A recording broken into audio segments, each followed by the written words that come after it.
For me, you guys, you know me, is like I said last Sunday, I missed church again. So I'm giving honor to God, honestly, for just to have this thing come full circle again. Last year we were 15 and 4, 4 and 2 at UAB, and we lost that game. Come back this year, we're 15 and 4, 5 and 1 in conference, have the same game, but at our building, it doesn't usually happen like that. So for us to have this opportunity is truly a blessing. Hey, I talked to Real Hardy yesterday in Utah. He said the rim is thing of king. It's like you made an emphasis to attack the rim this game versus any other game. Why would you just feel like you had the advantage at the rim this game? This is something that we've been trying to do more of, been talking about it more in practice. Feel like we've been missing the roll guy on the pick and roll a lot, taking some what we would call bronze level shots instead of dumping it inside. And today we made a conscious effort to get the ball inside, and for the guards to get into the paint, and it worked in our favor.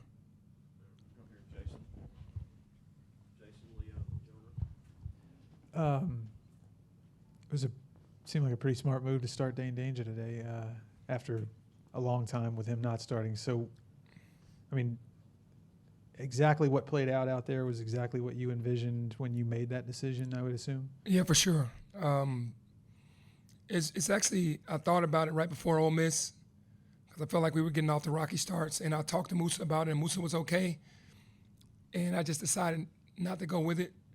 And then I was like, okay, I'm going to do it now. You know, this has been happening, been thinking about it for a couple months, or a month at least. And exactly what I thought was going to happen happened. He went out there and dominated. And Musa's going to be Musa starting or coming off the bench. Had 9 points, 8 rebounds in 15 minutes. So that's what we need, those guys to dominate in that fashion. Was it as simple as what you said a second ago about just finding the pick and roll guy? Or was Dane – doing something substantially different than what he'd been doing? Did he step his game up too, or like? He did step his game up, but the guards were more deliberate on getting him the ball. And he's such a great finisher around the rim. It gives him that advantage down there one-on-one. And we knew they were going to be in that 1-3-1. And every time he rolled, we looked for him. It was him against a guard or him wide open. Coach, what exactly was the message besides winning the game for these guys? Because the preparation today was beyond what it's normally been in the past. And my second question is, kind of tell us about P.J. Carter, the way he stepped up for you recently. Yeah, well, the preparation, you're right. This is a team that got picked over us, before the conference started, rightfully so, because they had so many returning players. And they should be undefeated before they came here because they had North Texas down like 20 points, and North Texas made a heck of a run and beat them there in North Texas, the first game of the year. So our preparation was they're the second fastest team in the country, and they're in the top 5 in offensive rebounds. Here's where we show separation amongst ourselves with the best in the league, and we did it. And just super proud of the guys because everything we talked about, everything we walked to, we had a short couple of days of preparation. We didn't have a full week, and they had been off 5 days. So with the short preparation, really proud of the guys for coming into the game and executing everything that we worked on. As far as P.J. Carter just answering the bell. He's doing what he does. He's a shooter. He's showing driving to the basket now, and he's going to have to be accounted for out on the floor. Are you going to keep Dane Danger in the lineup? Yeah, we did. We made that decision. I made that decision to move forward with, for the rest of the season with that. In the first half, only 3 turnovers, or maybe it was just Dane coming in there and that helped the offense. What was going so well with the offense in the first half and really in the whole game? Yeah, we definitely had a .5 mentality. That's something that I also talked about when we were going through our mental walkthrough, is getting rid of the ball. Most of our turnovers are coming from trying to do too much and getting 2 people on the ball and still trying to draw 2 people, get rid of the ball. It was more of a .5 mentality, and the guys bought into it, and it worked for us today. Coach, right.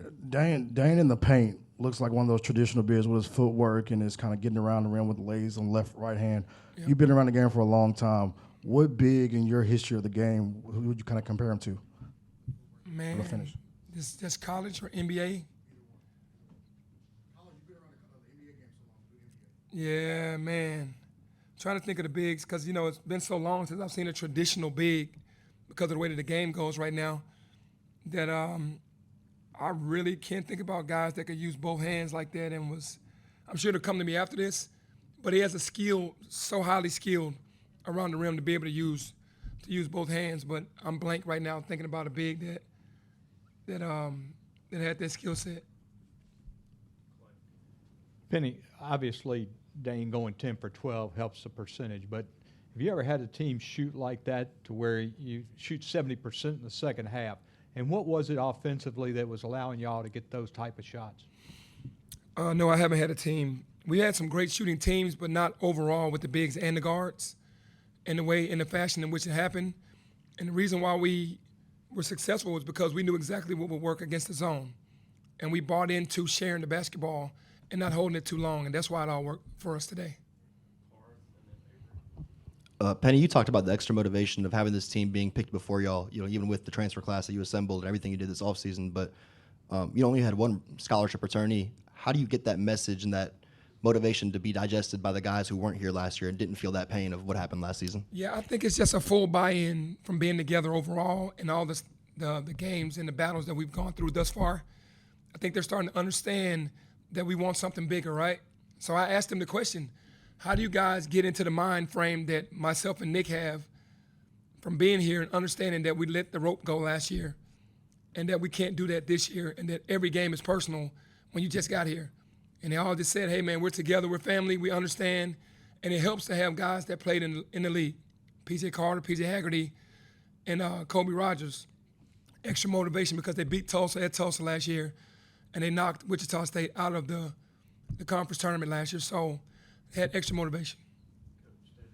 Coach in the back. 24 assists tonight, season high. First time you guys have touched 20 this year. I know you said that was almost a goal that you wanted your team to get to assist-wise. What was working in this game that allowed you guys to share the ball so well? Yeah, it was just what we call triggers. We created triggers and we made the right decisions. Whereas in the past, we created a trigger and we go shoot the basketball. Today, we created a trigger and then made one more pass to the open player. We went from a good shot to a great shot all day. You've touched on it a little bit, but taking advantage of the mismatch, was that something that was just like blatantly obvious on the film and you knew was going to be there every time, or was it something you were hoping was going to be there and you'd just be able to keep going to it? No, when you understand your league and you understand teams, you know what they're going to do, and you have to seize the moment and take advantage of those opportunities. And we knew where the matchups were going to come from that we wanted because they switched 1 through 5, and we took advantage of it. Penny over here. You said it was a little abnormal at the top for you to have, such a hoarse voice right now after, a 23-point win. What kind of happened out there that made you lose it? I'm going to keep pushing, and driving the needle for perfection in an imperfect game, right? So my competitive nature gets the best of me, and I'm screaming and yelling.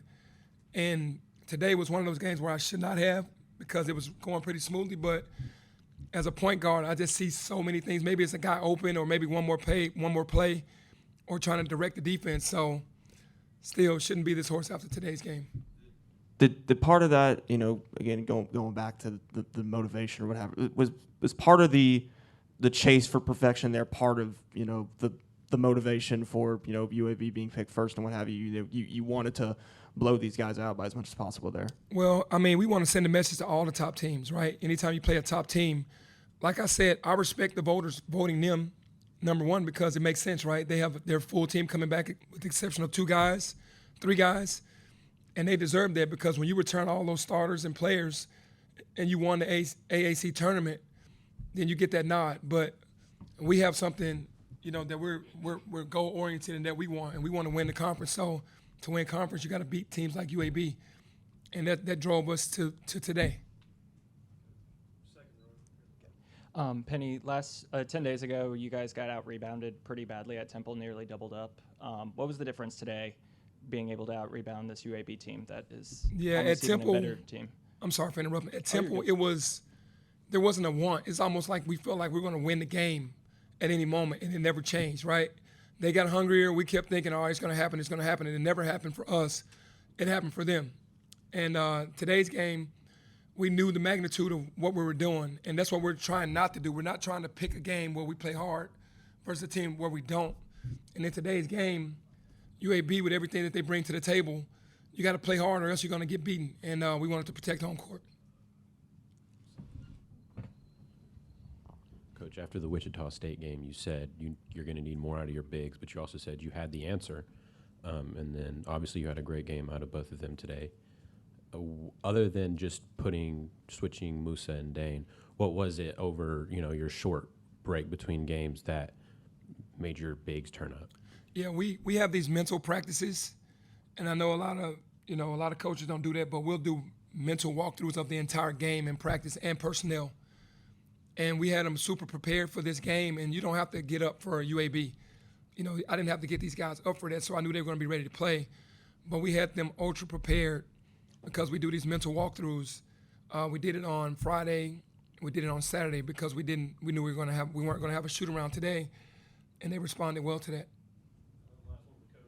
Coach in the back, we've seen games like this where you guys have been able to get up big leads, double digits, but other teams able to close. UAB did have like that 8-0 run in the second half, but what was it about your team today that allowed you guys to close and close so strongly? Well, we look at every 4-minute period as a round, right? Every 4 minutes there's a timeout. So I'm preaching every timeout. We have to win these 4 minutes. We have to win these 4 minutes. And when a team goes on a run, it's like, okay, we gave them that 4 minutes. We can't let them get the next 4 minutes. So we're boxing. Basically, it's